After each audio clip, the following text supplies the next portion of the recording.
To es biju kaut kā piefiksējusi strādājot izrādes, jo režisori bija iestudējuši, liekas, tajā brīdī izrādes par to, kas notiek ar mani.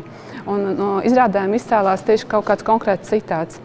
Un paša darba nosaukums arī ir pašas pirmās izrādes, ko es strādāju kā gaismotāja, cietsirdīgās spēles. Un pārējie citāti arī ir izrāžu tapšanas secībā, un kurus melniem burtiem tie ir izrāžu citāti. Un viņus pārtrauc krāsaini citāti. Zilais ir tēta rokraksts, kur arī tētis nomira. Tālāk ir zaļais citāts mammas nāve. Un darbs beidzās ar manu izmisīgu lielu rokrakstu, kad nomira dēls, ko lai es tālāk daru. Un pats darbs man bija arī tapa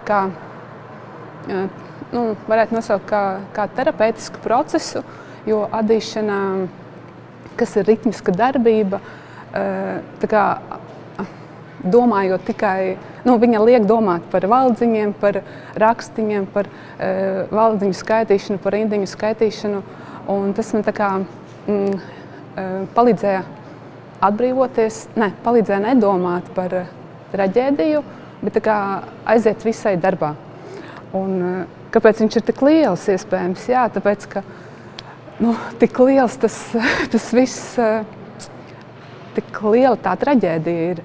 Un tas nemanot, atdot uz priekšu, atdot, nemaz neskatoties, kur ir sākums, viņš beidzās un kļuva tik liels. Adīts ar rokām uz adatām garām, kas savienotas uz savienotām adatām. Un visi burti ir uzzīmēti uz speciāla atdīšanas proporcionālā papīra, ko es pati uzzīmēju attiecīgi manam adīšanas blīvumam un bliezumam. Jā, es adīju, es domāju, gandrīz 2 gadus nepārtraukti, jo dienā varēja uzadīt kāds 10–15 rindiņas. Tas tiešām dienā no rīta līdz vakaram. Materiāla izvēle ir 100% gaitas vilna, kas arī ir ilgošanās pēc siltuma, pēc tās beznosacījuma siltuma, kura man pietrūka un kura pietrūkst joprojām.